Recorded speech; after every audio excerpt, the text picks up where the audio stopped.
Hello, everyone. It's Shane Conto, your Wasteland reviewer, and welcome to the Streaming Wasteland here on the SPM Crew Podcasting Network. This is my weekly show where I pick a streaming service and three previously released films off of it each Friday. And hopefully, by the end of this episode, you'll have a nice full weekend full of movies to enjoy. And we are wrapping up. Now, this is our first episode in November. We're moving past October, moving past scary movie season. And we're going to start off with what honestly feels like a pretty good starting point for not scary movie season is Disney Plus. And I'm going to be giving you a bit of a mixture of Marvel property, live action Disney films, and Disney animations. So, thinking about jumping in here with Disney Plus, we're going to, thinking about Avengers Doomsday coming out in just over a year, going back and rewatching or watching for the first time the granddaddy of all Marvel films, it's The Avengers back from 2012. This was the first big crossover event for Marvel superheroes coming together and teaming up from director Joss Whedon, who really helped bring together the MCU along with Kevin Feige towards the beginning and Jon Favreau. Here, Whedon tells a story of Loki of Asgard, who now has himself an army and a scepter trying to take over the world. And the Avengers, the first six Avengers, must come together and take down Loki. And we have Iron Man, we have Captain America, we have Thor, we have Hawkeye, we have Black Widow, and the Hulk.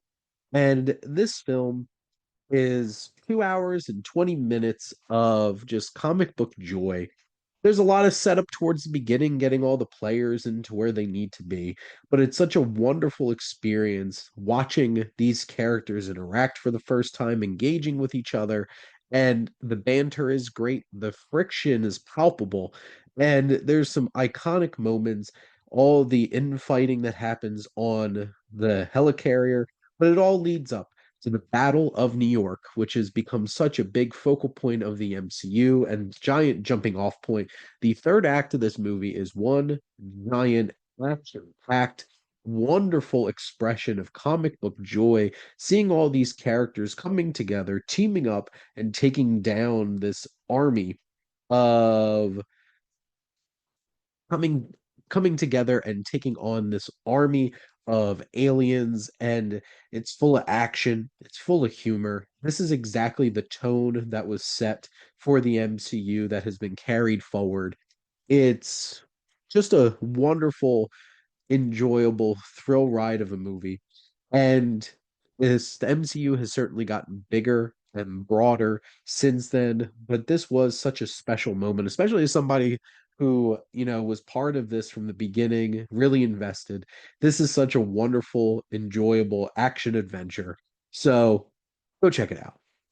Now, heading back to 1989 for a live action Disney original, we have Honey, I Shrunk the Kids.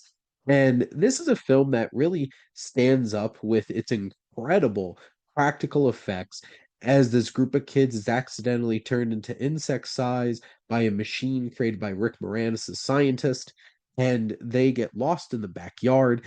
You have giant Cheerios, you have giant ants, you have giant everything. And the practical effects, the production design, and everything is so fascinating with this. Rick Moranis is great. And then you have this group of kids who are charming and we can get behind and we support them. Joe Johnson, who has done some great films like Captain America, the First Avenger, The Rocketeer, has worked on visual, was part of, you know, part of visual effects industry for years, makes a lot of sense. Industrial Light and Magic, and really did a lot of great things bringing Honey, I Shrunk the Kids to life. It's full of adventure and danger. It's a coming of age story that has all these wild elements that come together. It's thrilling, it's scary, it's, you know, the special effects, you might think age a little bit, this is the late 80s, but just the fact that they were able to make this in the late 80s is absolutely incredible. Having a big name like Rick Moranis, uh, as this like quirky scientist who's desperately trying to find his children after they're shrunk. There's heart and soul to this one. It's just such a wonderful adventure. And this is one of those like nostalgic films that I used to watch as a kid all the time. And it was a delight going back and watching this on Disney Plus for sure. And we're going back, well, we're staying in 1989, actually. We got two films from 1989, but this is the dawn of the Disney Renaissance. It is The Little Mermaid. And a mermaid princess makes a Faustian bargain in an attempt to become human and win a prince's love. And this is from directors Ron Clements and John Musker. And this has the amazing duo of Howard Ashman and Alan Menken bringing these wonderful music and musical numbers to life. Uh, this has some of the most iconic musical numbers in any Disney animated film. Of course, Under the Sea has certainly been one that has really stuck in with the cultural zeitgeist. You have Jodie Benson, who's absolutely incredible as Ariel and brings so much life. Pat Carroll's Ursula is a fantastic antagonist. She's sassy, she's dangerous. You have Kenneth Mars, King Triton. You have so many fun supporting characters from, you know, Sebastian, Samuel E. Wright is so much fun. You have Flounder.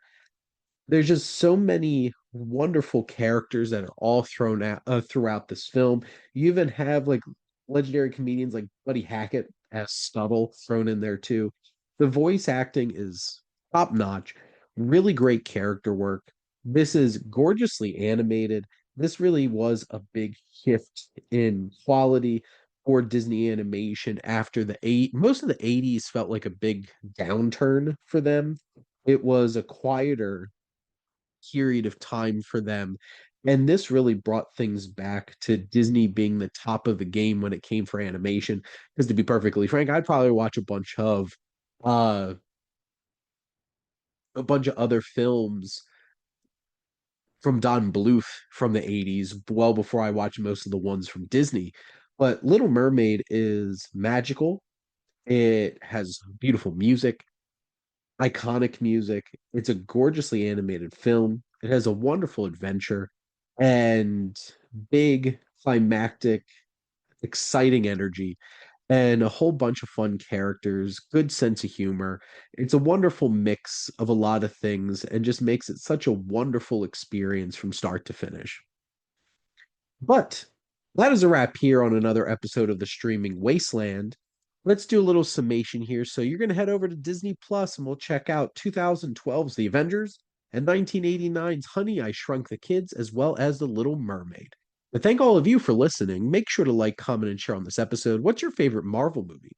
What's your favorite Disney live action film? And what's your favorite film in that Disney Renaissance era from the late 80s through the 90s?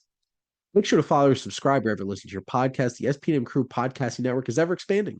There's so many great shows with so many differing interests that we have a little bit of everything for everybody. So make sure to check it out. And if you want to become part of the crew, make sure to reach out to us on our website, whether you want to be a guest on one of these shows or start your own podcast yourself. And if you like our logo, check out HiFlyer Creative for all your digital marketing needs. But most importantly, thank you as always for tuning in and supporting the Streaming Wasteland here on the SPM Crew Podcasting Network.